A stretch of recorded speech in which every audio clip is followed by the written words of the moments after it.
text for our message this morning comes from John's Gospel, chapter 11, beginning with verse 41.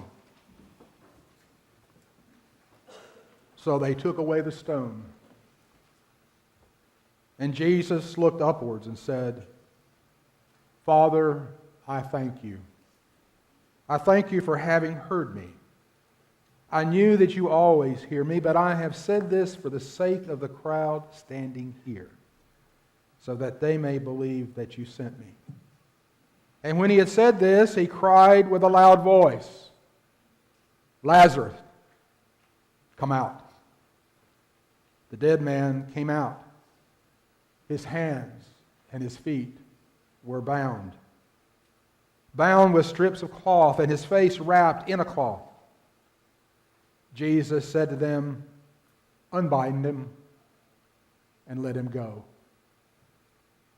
Many of the Jews, therefore, who had come with Mary and had seen what Jesus did, believed in him. The word of God for you, the people of God. Thanks be to God. Amen.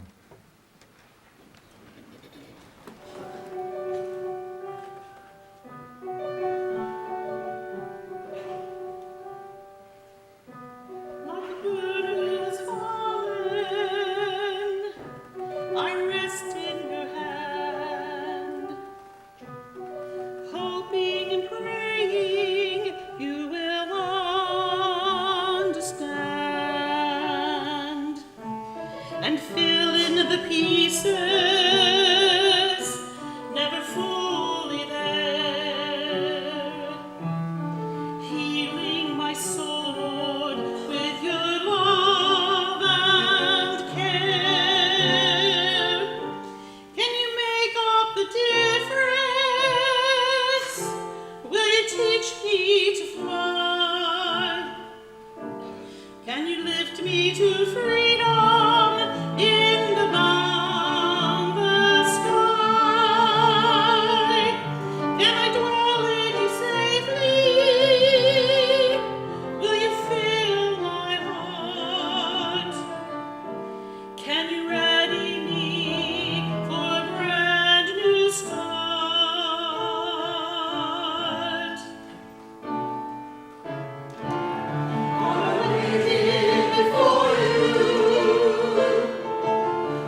Lord, as we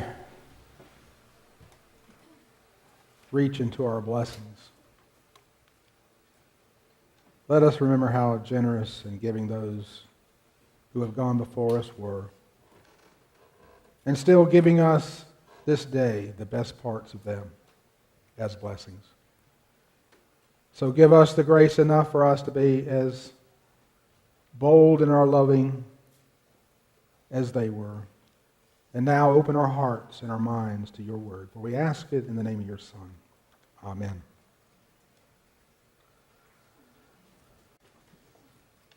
I have to admit that I trimmed down the text this morning. It was 47 verses.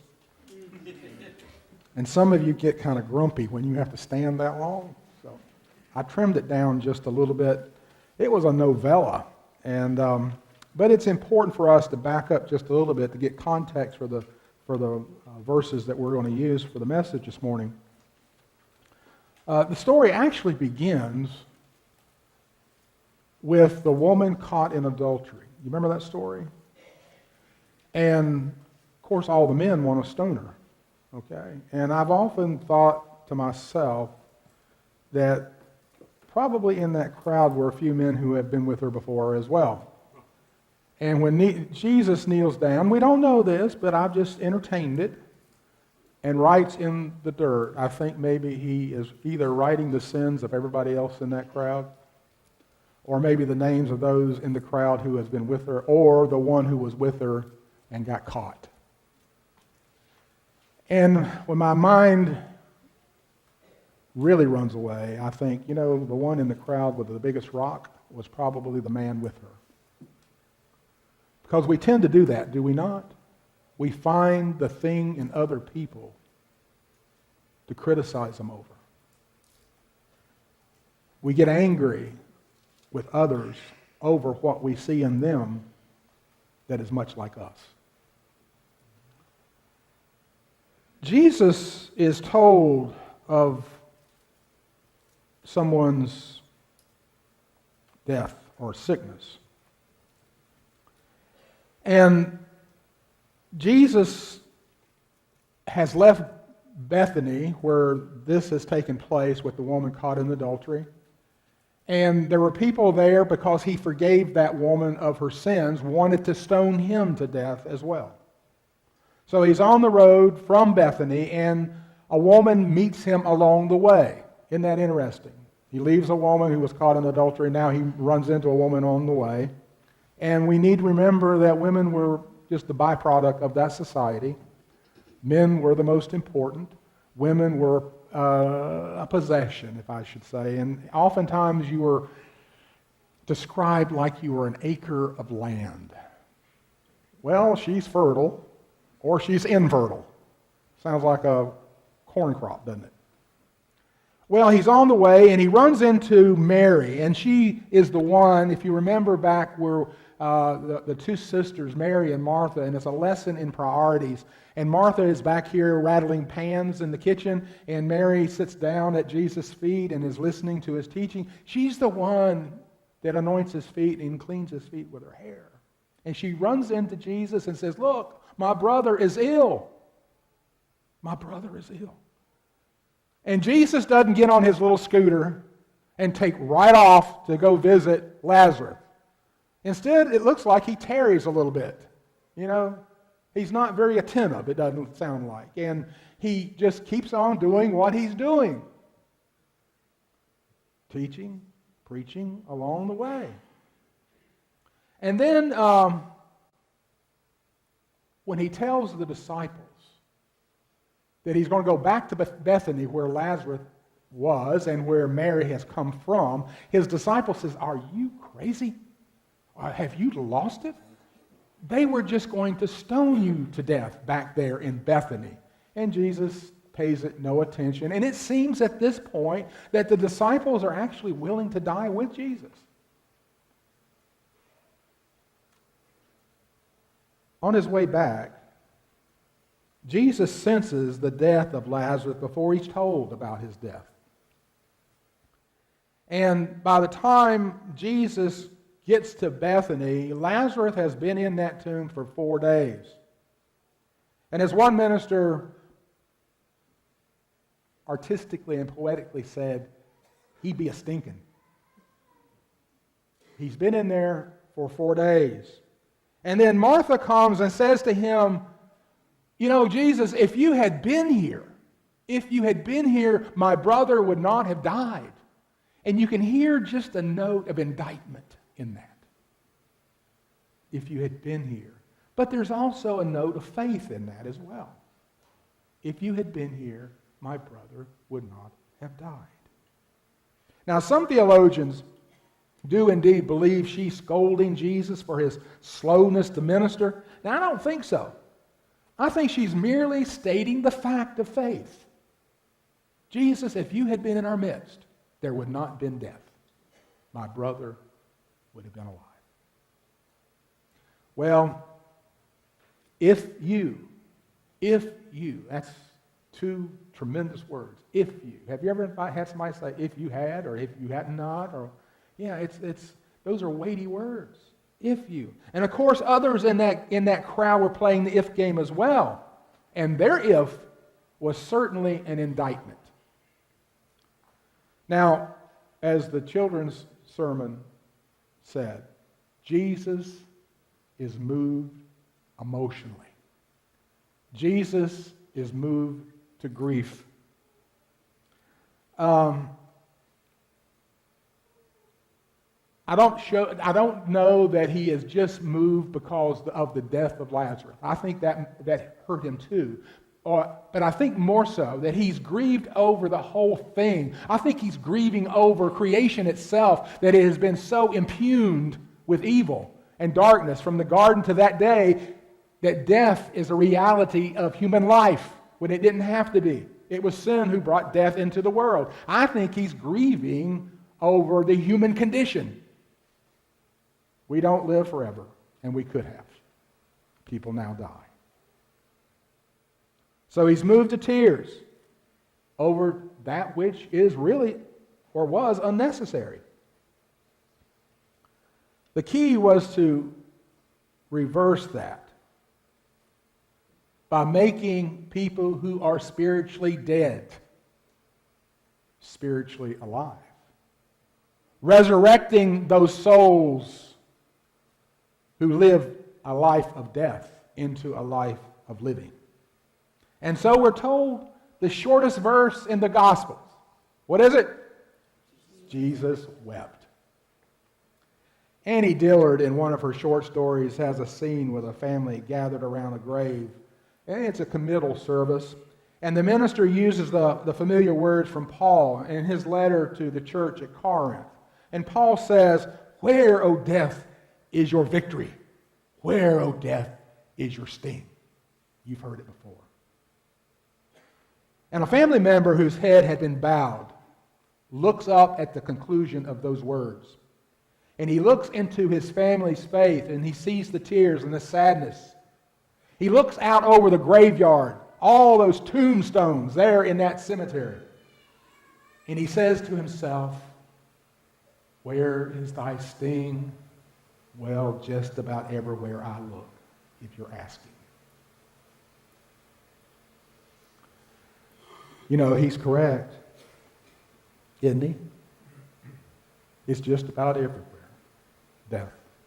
Now, I know because of internet and because of television and radio and all those things, we hear it and see it more today than we did 100 years ago. But I think it's more prevalent today as well. I don't think we can just blame that we got more information. I think there is more death among us. You know, we hear about it, shootings in our schools, shootings at music festivals. There are shootings in our temples and in our churches. Then there are those natural disasters. There are also those disasters created by the human hand through greed or lack of conscience. Then we read the obituary in the morning to see if we're in there. But just about everywhere we look, death seems to be present. And I can see Jesus, I'm sorry, but I have a visual of this. I can see Jesus standing there in front of that tomb. I see him with his head first down, and then looking up and staring at that stone that traps that person in that tomb, that separates him from Lazarus.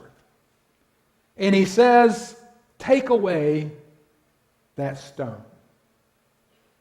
Jesus doesn't move the stone now. That's important. Jesus doesn't move that stone. He doesn't put his hands on that stone and roll it away. Jesus says, "Remove the stone," and somebody else does it. And then Jesus says, "Lazarus, come out." Come out. And Lazarus does indeed come out, and it gives me goosebumps when I think about that.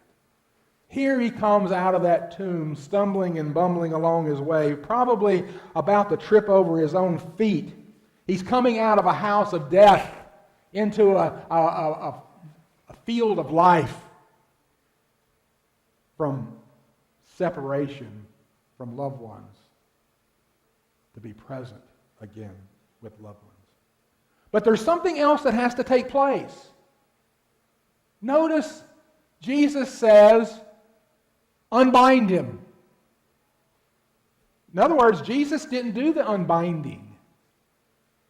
Jesus didn't roll away the stone. Who did? Somebody else. Jesus calls him out, and then Jesus says to unbind him, which is somebody else, right?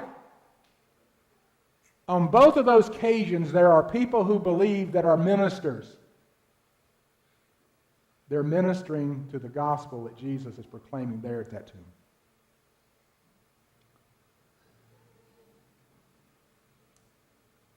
Lastly, we're told the people around him began to believe. Now, isn't it human nature that there are people in the crowd that don't like positive stuff? You ever have been around somebody that just didn't like anybody else being positive?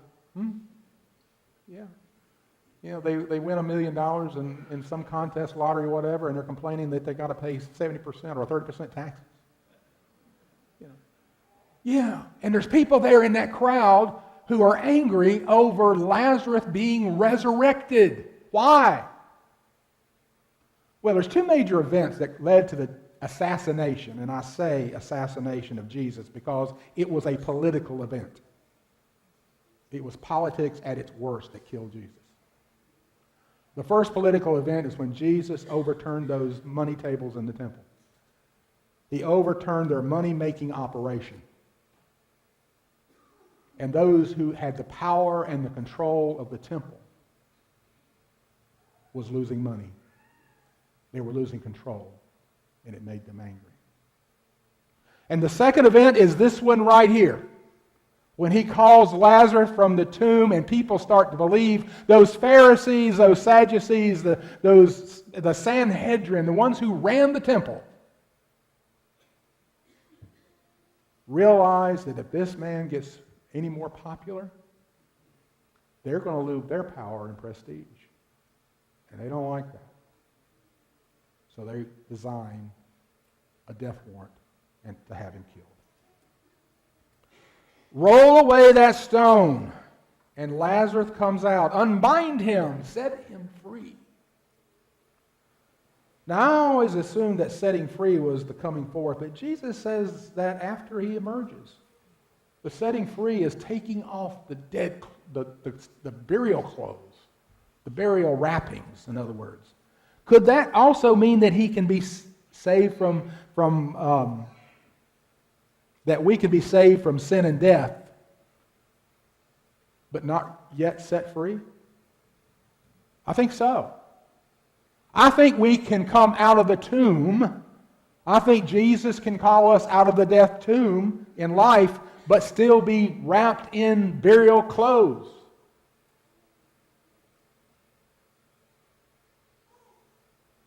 The resurrected life God gives after death is entirely contingent upon how we live our life. It's a gift. But if we hope for the resurrection after death, then there has to be a resurrection during life. A fundamental change in who we are, what we are, and why we are. I think there are far too many who have experienced the waters of life in baptism who have walked around in dead cloth. Some are bound up in bad habits, bad attitudes, angry hearts. Some of these baptized people are just downright mean. I'm sorry. And dishonest. They may have come from the tomb of death, but they are still bound in the clothes of death. In 1977, Amanda McBroom, a singer and a songwriter, wrote a poem, you'll know it, and she entitled it The Rose. And Bette Midler sang that song, and it became a bestseller. Listen to these words of the poem. Some say love, it is a river that drowns the tender reed. Some say love, it is a razor that leaves your soul to bleed. Some say love, it is a hunger, an endless aching need. I say love, it is a flower, and you its only need. It's the heart afraid of breaking that never learns to dance. It is the dream afraid of waking that never takes the chance. It's the one who won't be taken, who cannot seem to give. And the soul afraid of dying that never learns to live. When the night has been too lonely and the road has been too long, and you think that love is only for the lucky and the strong, just remember in the winter far beneath the bitter snows lies the seed that with the sun's love in the spring becomes a rose. Did you catch that? The soul afraid of dying never learns to live. And see, if we've been resurrected in this life, transformed in this life, we learn to live. Because fear stagnates. Fear enslaves, it controls, it immobilizes, it impedes, it blocks, it steals away our hopes and steals away our dreams. It robs the living in life. I wasn't there in person, but I've seen it time and time again in the newsreel, black and white newsreel of FDR, his first inaugural speech. And he became president of the United States at a dark, dark time. In the Depression, half the people in the country was either underemployed or unemployed. Things were tight, in other words. And in that speech, listening to his words, and he talks about fear. He says, this is preeminently the time to speak the truth, the whole truth, frankly and boldly, nor need we shrink from honestly facing conditions in our country. The great nation will endure as it has always endured, and will revive and will prosper. Then he says this. So first of all, let me assert my firm belief that the only thing we have to fear is fear itself. Nameless, unreasoning, unjustified terror which paralyzes needed efforts to convert, retreat, and advance. And I think, folks, that's about where we are now. We fear, and we're in retreat. And we need to step forward. We need to get into the fray, but not into the ugliness, but bring the gospel and the light of the gospel into the ugliness. You know, our days are not economically dark now. Actually, we're economically better than we've been in a long time. But I have to ask the question, along with this economic boom that we have, people are working and things are happening economically, are we better today than we were 10 years ago spiritually? Ethically, morally, Are we better relationally? Are we better in grace and kindness and acceptance and generosity? And being an old country preacher, I have to ask the question, why? I think we're riddled with fear. And that is where all this hatred, this guile, this bitterness is being fostered. And folks, you heard it from me first. The politicians on both sides of the aisle are using that. They get you upset, they get you fearful and angry, and it divides you, and they can get what they want to do. They can do whatever they want to do because we're divided. We're afraid. And I was thinking the other day coming to work, and I was listening to the radio, and it dawned on me the only thing the two houses hold in common, the Democrats and Republicans, is that if they believe if the other one gets elected, the country is going to go down the tubes. That's the only thing they agree on.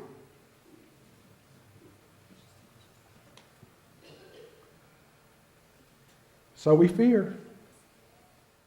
One side fears change, and the other side fears we're never going to change. So we continue to get angry because we do not truly know what it is we fear. Jesus called Lazarus from the tomb, and then he had to be set free of the signs of death to go out into life. And folks, I think that is right where the church is today.